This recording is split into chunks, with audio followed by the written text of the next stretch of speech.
গুৱাহাটীত বাহিৰৰ পৰা যিখিনি লেডিজ আহে তাৰে অধিকাংশই বেয়া কামত লিপ্ত হয়। তেওঁলোকক লাগে কাষ্টমাৰ আৰু নিজকে তেওঁলোকে দোকানৰ সামগ্ৰীৰ নিচিনা বিক্ৰী কৰে বেলেগ বেলেগ ৰেটত। গুৱাহাটীত যে পাৰ্লাৰবিলাক যে আছে তাৰ ভিতৰত যিবিলাক ইউনিচেক্স পাৰ্লাৰ সেইবিলাকৰ 99% কিন্তু বেয়া।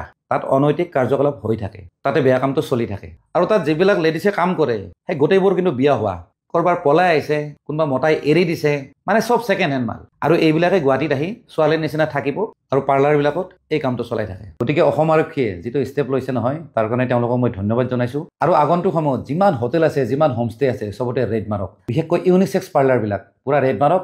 তেতিয়া আপোনালোকে গম পাব যে বেছিভাগ হোমষ্টে কিন্তু লেতেৰা কাম চলি থাকে। এইকেইদিনটো সকলোৱে দেখিছে যে গুৱাহাটীত বেছিভাগ হোটেল বা হোমষ্টেত অসম আৰক্ষীয়ে ৰেড মাৰি আছে আৰু বহুতবিলাক লেডিজ আৰু জেন্টছকো তেওঁলোকে এৰেষ্ট কৰিছে। আৰু এনেকুৱা ধৰণৰ কথা মই বহুত আগৰ পৰা কৈ আহি আছোঁ। গুৱাহাটীখনত বহুত অনৈতিক কাৰ্যকলাপ হৈ থাকে। বহুত মানুহে মোক গালিও দিয়ে, কাম নাই মই এইবিলাক কথাই পাতি থাকোঁ। এইবিলাক কথা কোৱাৰ কাৰণ আছে। চাওক, গুৱাহাটীখনত অকল অসমৰে নহয়, এণ্টায়াৰ নৰ্থ ইষ্টৰ পৰা ল'ৰা ছোৱালীবিলাকে আহে, কামৰ সূত্ৰে হওক বা পঢ়াৰ কাৰণে আহে। তেওঁলোকে কি ধৰণে থাকে বা কেনেকুৱা পৰিৱেশত থাকে গাৰ্জেনখিনিয়ে অকণমান জনা উচিত। জানিলেহে তেওঁলোকে ল'ৰা ছোৱালীক ভালদৰে মনিটৰ কৰি ৰাখিব পাৰিব।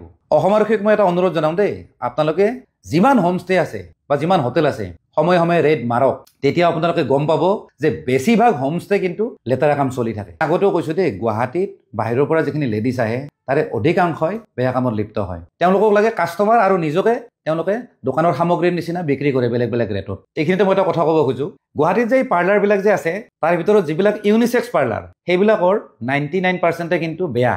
তাত অনৈতিক কাৰ্যকলাপ হৈ থাকে, তাতে বেয়া কামটো চলি থাকে। আৰু তাত যিবিলাক লেডিছে কাম কৰে সেই গোটেইবোৰ কিন্তু বিয়া হোৱা, কৰবাৰ পলাই আহিছে, কোনোবা মতাই এৰি দিছে, মানে সব ছেকেণ্ড হেণ্ড মাল। আৰু এইবিলাকে গুৱাহাটীত আহি ছোৱালীৰ নিচিনা থাকিব আৰু পাৰ্লাৰবিলাকত এই কামটো চলাই থাকে। গুৱাহাটী চিটিত যিখিনি বাহিৰৰ পৰা মানুহ আহে তেওঁলোকেতো অভিয়াছলি হোটেলত বা হোমষ্টেতে থাকে। তেওঁলোকে এই পৰিৱেশবিলাক দেখা পালে কেনেকুৱা লাগিব?